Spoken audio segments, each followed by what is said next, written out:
Welcome to Tech Intersect. I'm your host, Tanya Evans, and my life and work exist at the heart of law, business, and technology.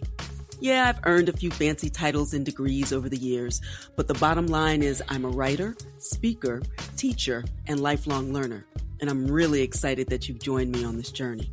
So what is Tech Intersect?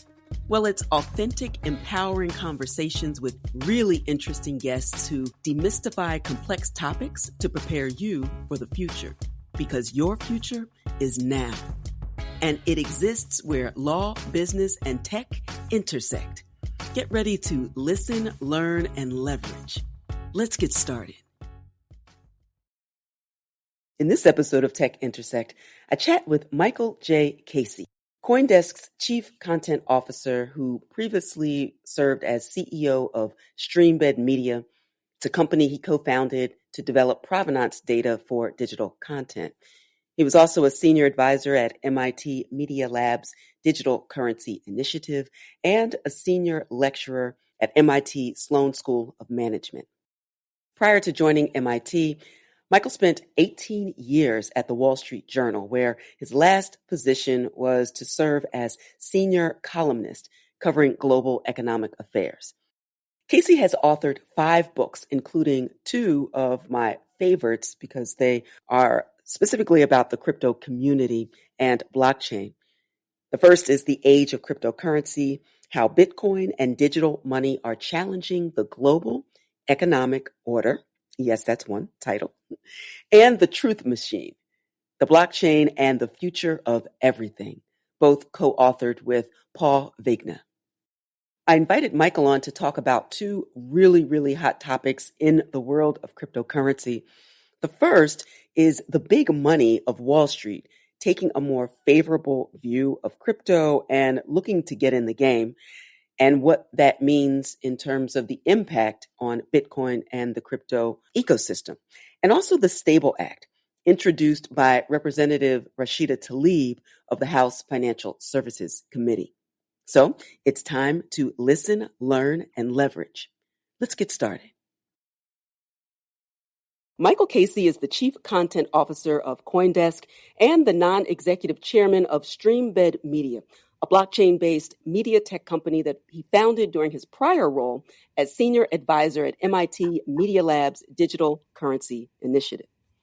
Michael writes CoinDesk's weekly Money Reimagined newsletter and co-hosts a podcast of the same name with another one of my favorite people in the space, Sheila Warren of WEF, or the World Economic Forum.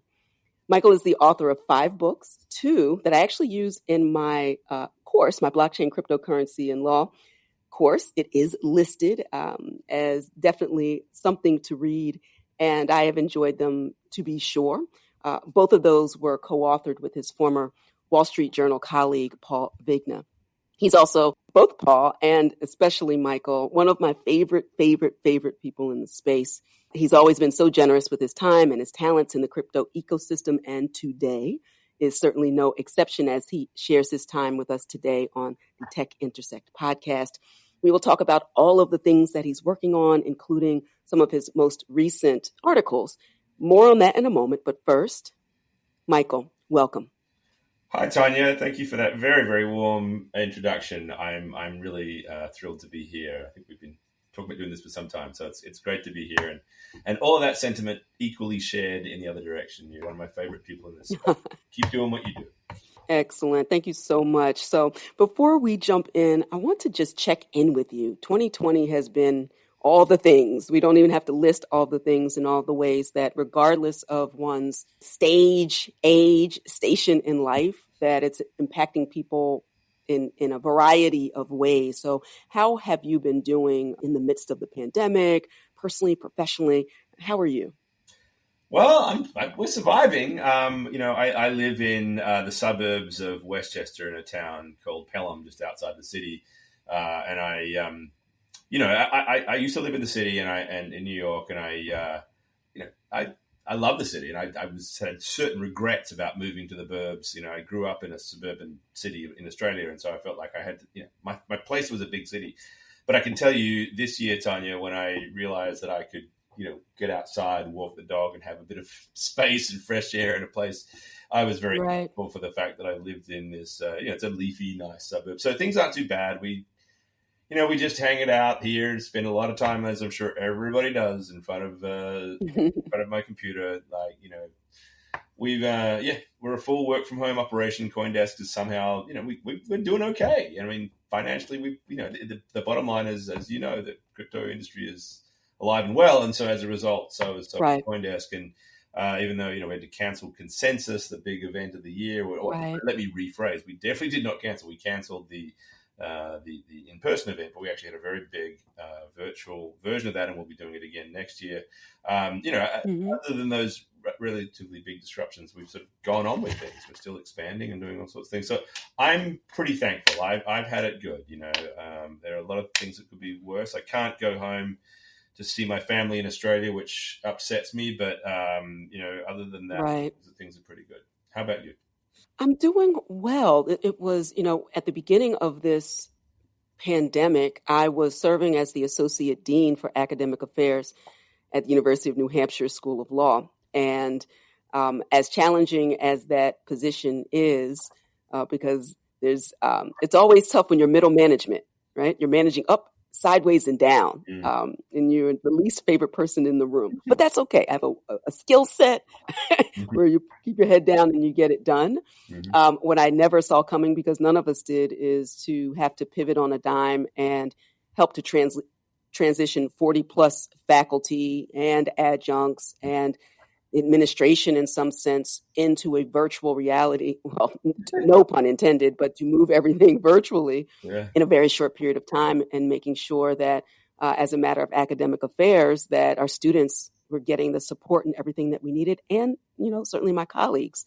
So that was challenging because COVID was hitting very close to home very early on. I'm fortunate enough to not have lost any of my nuclear family, but I know numerous people who have passed away in a very short period of time. And I was always like 1 degree removed from them, and it frightened us early and often. So I am an only child and my own best friend. So I was built for the pandemic life. So once I feel safe, but it was very frightening in the beginning, and then losing people and the uncertainty. Absolutely. Fast forward to where I am now, I'm in a new position at Dickinson Law. I just, congratulations, by the way. You had some new Thank you. Fantastic. Congratulations. Yes. So I'm ending better than I started, for sure. And I feel very grateful to stare at this computer all day and do what I love to do, like you. So I'm happy about that for sure. But thank you for asking. And so speaking of working from home and all that you're working on with CoinDesk in particular, I know that you have this column, Money Reimagined, the series. And I'm, as I mentioned before, our formal remarks, how much I'm enjoying it. And you have captured, perhaps this is your intention, if not, just to let you know why it's resonating with me, because I know how difficult it is to distill these complex topics in a way that's accessible, meaningful, relevant, and still, leading edge, and still caters to a community that is very tech savvy. But you find a way to capture both the close and the wide view of these complexities. And so that's great. And you're a wonderful writer. I enjoy your writing as well. Writing doesn't always translate well from books to, a column, a very tight column. So you do that as well. So first, explain to the listeners where the idea for Money Reimagined, I think of it as the future of money, where the idea came from and why you found that to be the most relevant focus for your writing.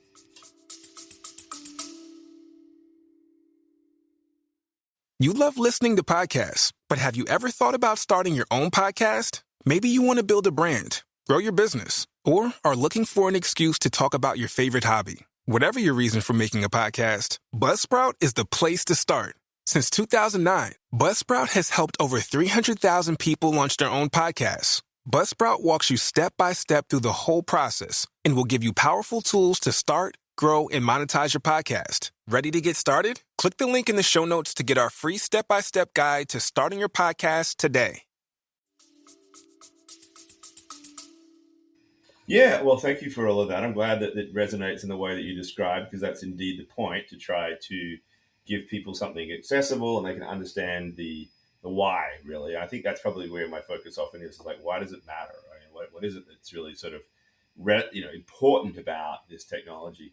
And if that's really it, it's like I once I started writing about Bitcoin, back in 2013, you first grapple with this, like, why is this, what does this thing even exist? What is it all about? And because you have these preconceived ideas of what money is, right? We have this deeply ingrained idea. It goes back.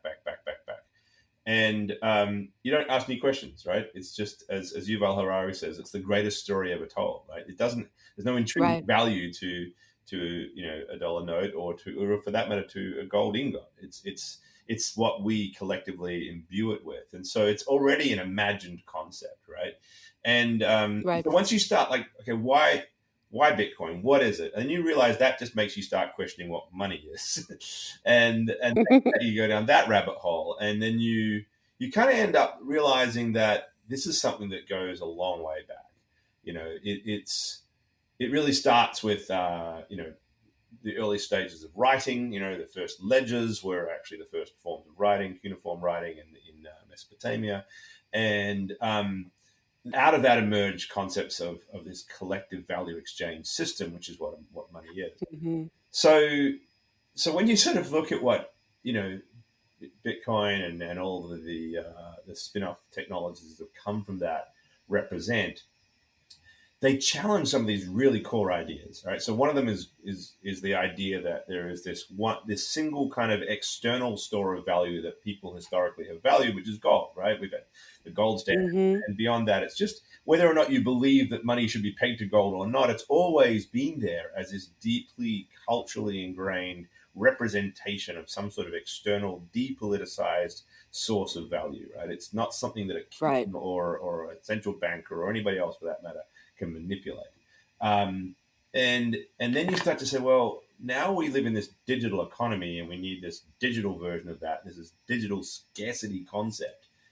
You start to realize how much of a profound change that is. That's 7,000 years worth of value that's been built and cultural value that's been imbued into something like gold is now challenged by this technology. In the same way that, I think centralized ledger keeping. So if you go back to the Medici in the late 15th century, they were the ones who introduced double entry bookkeeping. They didn't invent that. That's actually an Arabic invention. But they introduced it for the first time into banking, which then meant that we created essentially the framework around which banking would be inserted into the entire payments and monetary world, because you had this ledger that was taking account of debits and credits on either side, and ultimately therefore able to intermediate people's exchanges, which is pretty much what we have now, right? It's what we've been doing for 500 years. That's now being challenged, right? So, I mean, this is it. I mean, we're at a turning point, and I just think it's important to step back and discuss that. Nothing, if anything is going to disrupt our economy, it is the disruption of something like that, right? This isn't just Blockbuster being, disrupted by Netflix, right? This is money being disrupted. So it's a profound moment, and I just think the word reimagined captures it, because, as I said, it's like it's already an imagined idea. So there's nothing wrong with that. That's the point. Is that's how we, by collectively imagining something, we give it value. We tell stories. We build these narratives around it, and that's how we come to believe in it. Once we all believe in it, we can do something with it. That's the same as nation states, religion, everything. So here we are reimagining money. I think it's just there's a lot to be done with that. It's a big deal. No question. And you're so right that once, you start talking about crypto and all of the conversations, the countless conversations I know that you've had, with family and friends, let alone with any new entrant into the space, is getting underneath, as you said, to the more fundamental appreciation of what money is and what value is, how it's represented. And because we're making it up, a collective agreement, right? Not always backed or tied to something in particular that we can see, feel, touch, and carry, but this representation of it, then having this opportunity really as a matter of a customer service issue at this point. Is there a better way, or at least an alternative means to engage in transactions of value in a way that has, a democratizing little d impact on the way that people interact with value. So I love that. And thank you. That's a really great way to tee this up, especially because when I think of the different ways that people come into this space, for many years, when you think back to Bitcoin and the view from legacy financial systems that it's completely and purely fringe, and that's fine. We're in a different place now, it seems, where we've moved from quote unquote fringe, nothing to see here, move on, only drug money, et cetera, a really meaningful dialogue around the potential impact and benefits. And, as a lawyer and a professor, I always talk about the potential drawbacks and implications, but that is never to detract from the power and the promise. And so now I'm thinking about where we are today at the end of 2020. We're sitting down at the end of the year to talk about this. One of your recent articles in this series focuses on, and I want to get the title correct, Bitcoin's tug of war as Wall Street moves in. And at the beginning, so talk to us about why this topic is important now. It is set, of course, in the stage of, or cast in the light of the price movement of Bitcoin, for example. 3 years ago, we had the march toward 20K equivalent. Just off of that now, I'm looking at the price now, or at like 19.5 in USD equivalent. So people are still having that price conversation. But I believe, and I think you agree, that this time it's different. And it's precisely because of what you've just written about. When Wall Street takes notice and all the money that's been sitting outside starts to want to have some exposure in crypto generally, perhaps Bitcoin specifically. So talk to us about that. Yeah, look, this is very different from 2017, the rally we saw back then, because of mainly just the story that's associated with it, right? The explanations that are given are very much associated with these larger institutions and sort of prominent investors basically parroting out the argument that a lot of hardcore believers in Bitcoin's promise have made for a long time. So there's a kind of vindication to it, right? So we're talking about, like a lead, senior analyst at Citibank. We've got Fidelity putting out reports. We've got Mass Mutual saying they were buying into Bitcoin. You've had even BlackRock's CEO, Larry Fink, like BlackRock's the biggest fund manager in the world, talking up the idea that Bitcoin is a legitimately important potential store of value in this digital age. So that's part of the story. The other part of the story, of course, is a great deal of uncertainty around the future of the global economy as we come out of this, horrendous year. And there'll have to be a price. There'll have to be a piper that's paid for this. There'll be debts that will be racked up everywhere. There are being racked up everywhere. We've just come in this kind of weird suspended state right now, but eventually those debts will come due. And when they do, there's a real concern that there's a reckoning with currencies in particular, because that's how nations will essentially pay their way out of debt traditionally, is to devalue your currency. But we can't all do that at once, right? So is there a collective devaluation, common one? Everyone does it together, which means they just print a lot of money, which of course means the money's got to go somewhere, which means that's why people are talking about things like the need for a state store of value.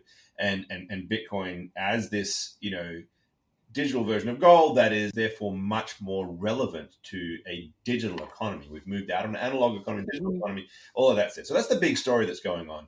But once the institutions come in, right, then they demand things, right? They literally can't buy Bitcoin and hold Bitcoin. They have to be custodied by somebody else. And so there has to be rules around custody, and there has to be, which involves KYC, your customer rules and things like that. And so they're actually coming in and demanding regulation and pushing for this stuff, which of course runs somewhat antithetical to the core ethos that led to Bitcoin in the first place, right? We're talking about the cypherpunks, the original imaginers of this idea, who really basically said, let's remove identity from the process. The way to create a true peer-to-peer system is one where I don't need to verify who you are. I don't need to have anybody in the middle creating this gatekeeper role, deciding who or shouldn't transact. I need the way to do it is create a decentralized ledger keeping system that allows us to keep track of those records collectively without necessarily identifying individuals. So you've got this intense clash there in terms of the ethos.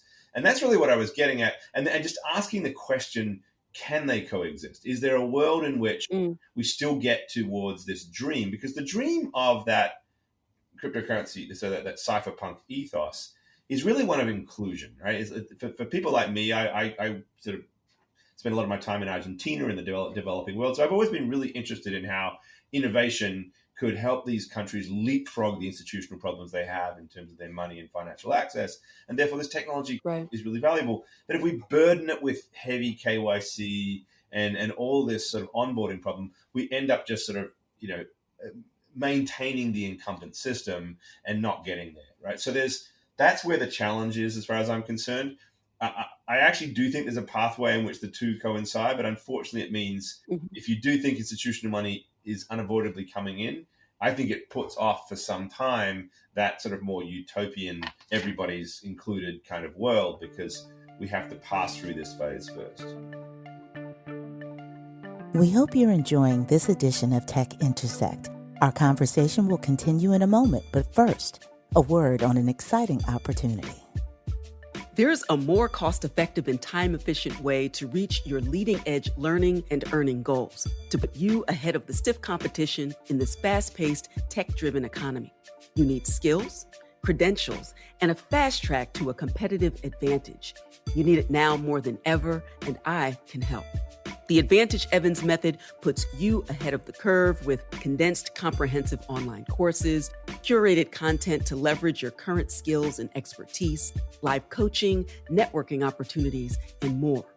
Upcoming courses include From Cash to Crypto to help you buy your first Bitcoin, and there are 2 ways to get your advantage. Advantage Evans Encore gives you maximum experience for your total competitive advantage and access for 1 year. It includes a live welcome and modules on terminology, buying and selling, exchanges, mining, earning crypto, trading and investing, and also several of the legal issues you need to know in order to be safe and secure as you enter this space. That includes tax compliance, how to plan for a Bitcoin estate, and securities laws to make sure you avoid any legal unforced errors. Now, Advantage Core gives you the essentials. It's a short course to give you what you want and the support you need to buy your first crypto in as little as 3 weeks, with access to the information and replays for 3 months. And if you're not quite ready for your Advantage and want a sneak peek to try before you buy, then register for a free masterclass where I share my Crypto 101 success checklist and cover current hot topics in crypto. So there truly is something for everyone, including you, to get in on the fast track and learn and earn in the digital economy. Visit AdvantageEvans.com to get started. That's AdvantageEvans.com. And now, back to the conversation. And it's that phase and legacy systems that have traditionally locked people out of the meaningful participation, except in the higher upper echelons of finance. That's the entire problem. And so that is always, my concern. And so my hope is some peaceful coexistence. I don't know, given where we are right now and given what you've described, if it's possible. I know you had a conversation with Jill Carlson and someone else. Raul Powell, who's yes, the CEO of Real Vision, but he's also a prominent, global macro investor. No, go ahead. Yeah. What were their thoughts? I know that they're thought leaders in the space. We deliberately got them on together because that we knew that there would be some difference there. Right. Raul had made a bit of a stir on Twitter by saying, the institutions are coming and therefore we need to have regulation to support them. So, and that will be a good thing because once the institutions are in, you'll all get rich. And so, stop your complaining. And you got a lot of pushback from, crypto companies and others who, really think differently about these things. And he just still maintains the position. He says basically, until Bitcoin, let's put aside stable coins and, all the other technology out there. But for Bitcoin itself, before Bitcoin can become an instrument in and of itself that functions as money or that functions as an accessible instrument for sort of smaller payments and smaller holdings, it needs to be accepted and have this big network effect. And the network effect is really not just people, it's money. The money needs to come into it. He says the institutions will come in, they build this thing out, it sort of attains this high level of acceptance as this, the new digital gold, if you like. And when it finally gets there, then we start building things on top of it. And the interesting thing is, I actually think this is quite possible that we will get there. And then, ultimately Bitcoin functions, I think, particularly as a source of collateral, because it is something that I can now borrow against or lend against, right?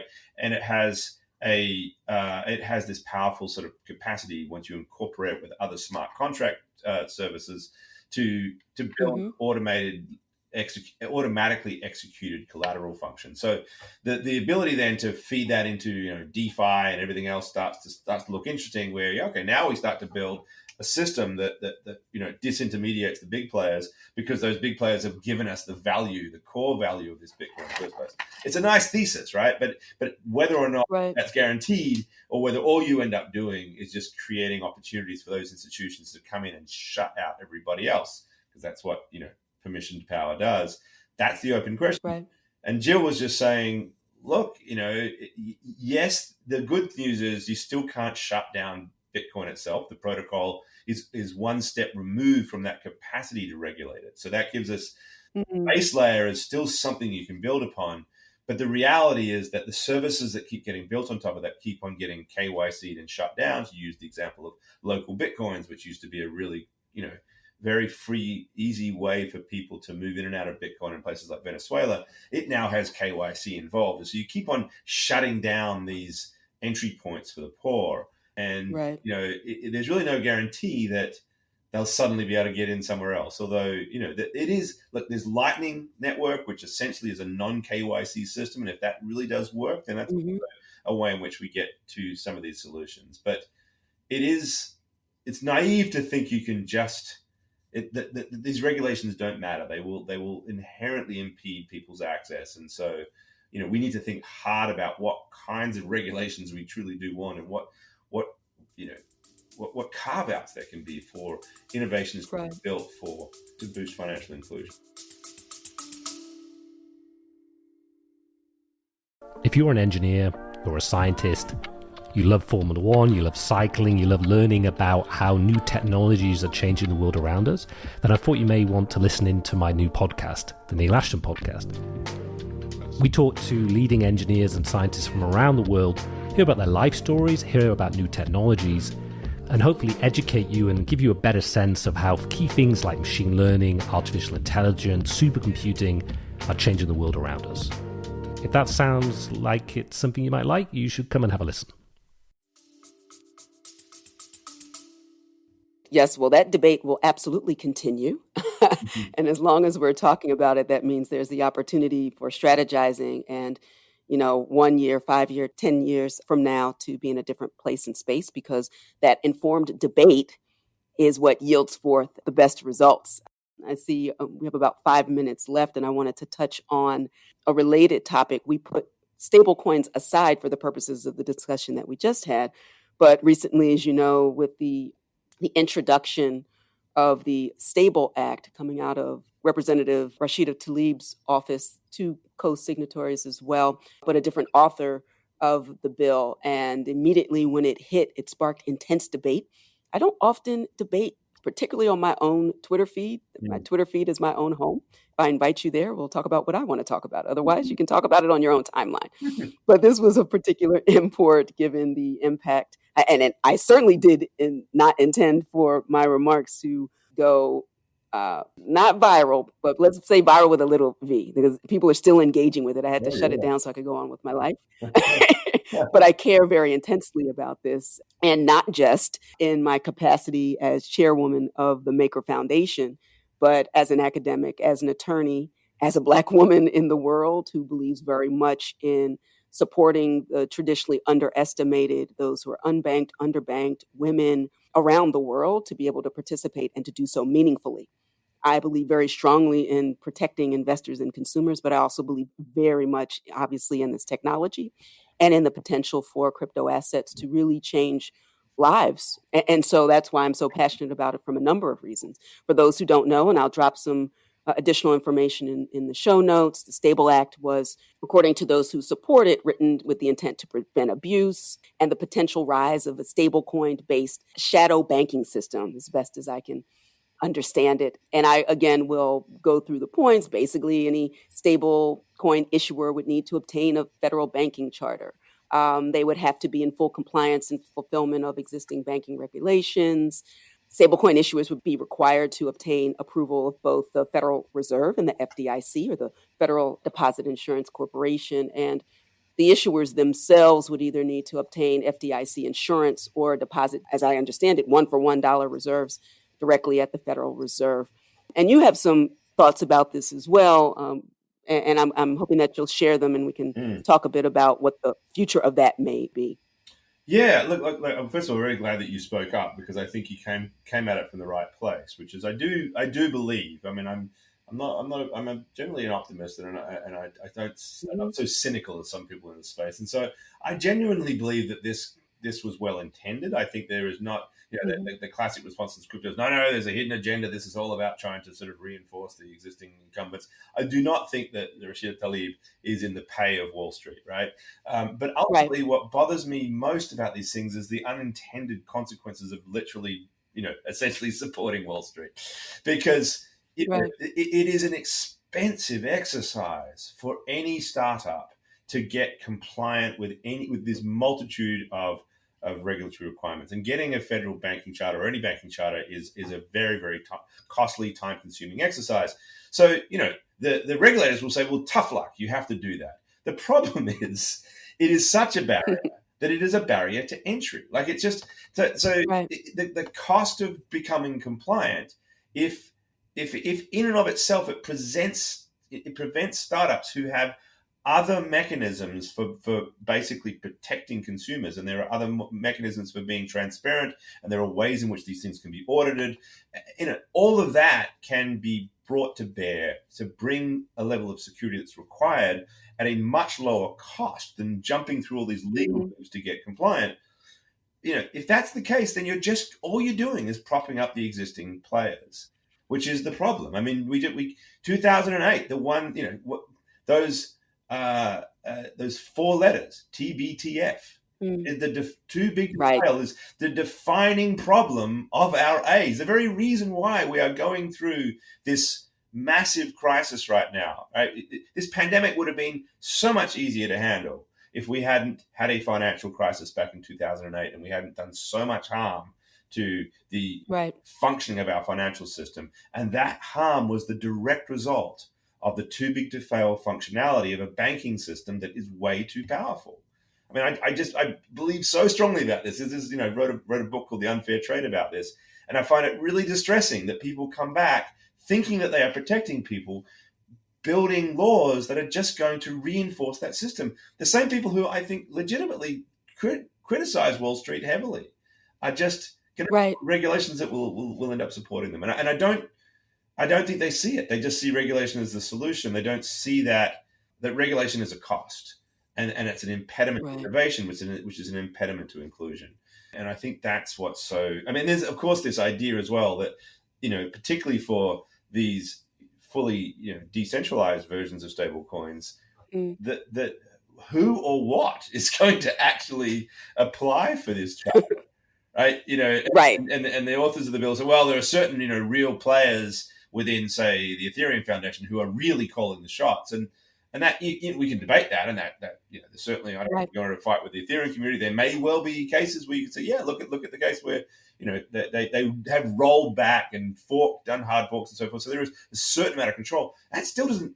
I'm not quite sure how you still then go about the exercise of having X number of validator nodes apply collectively for a banking license. I mean, the sheer impracticality of it, and therefore the intent is to punish software, is to just treat software as if it's a company, which really goes against the ethos of innovation and in fact some would argue free speech, right? Because code. Absolutely. So there's a whole lot of really problematic aspects to this. And it just doesn't feel like it was well thought out, although I've heard the author stridently make his case. Stridently, yes, that is the understatement of 2020, and that's saying something.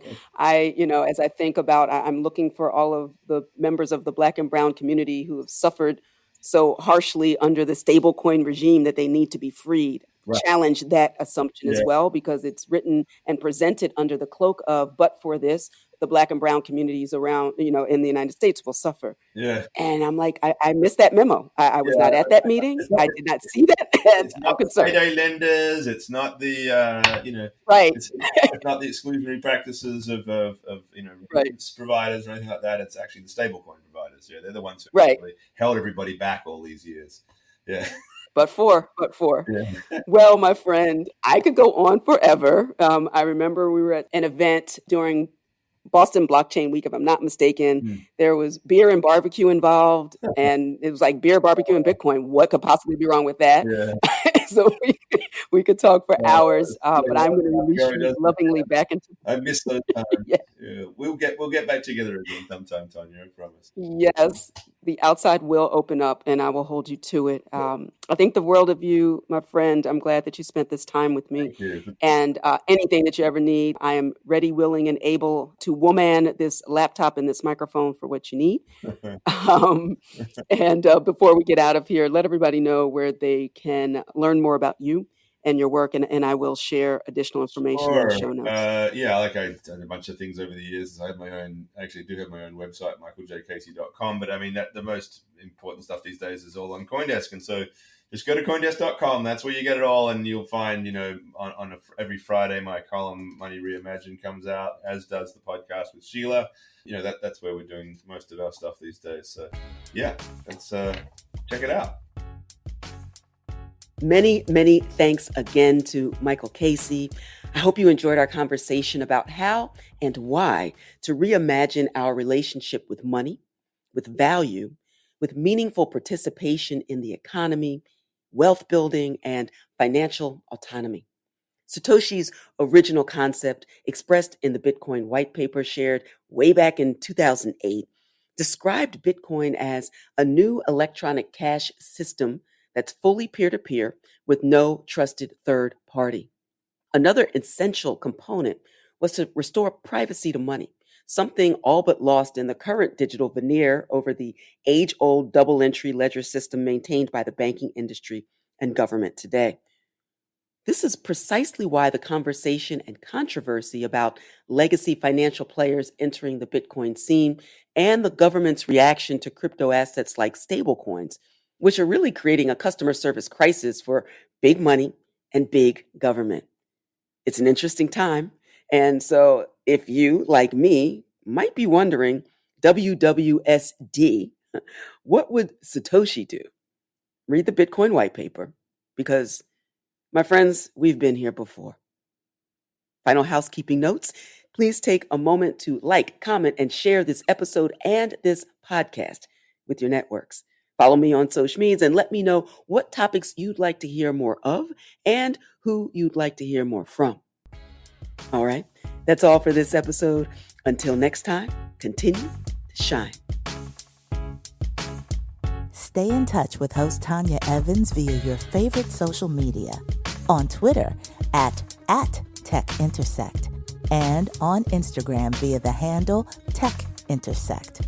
This podcast has been produced by Stephanie Renee for Soul Sanctuary Incorporated.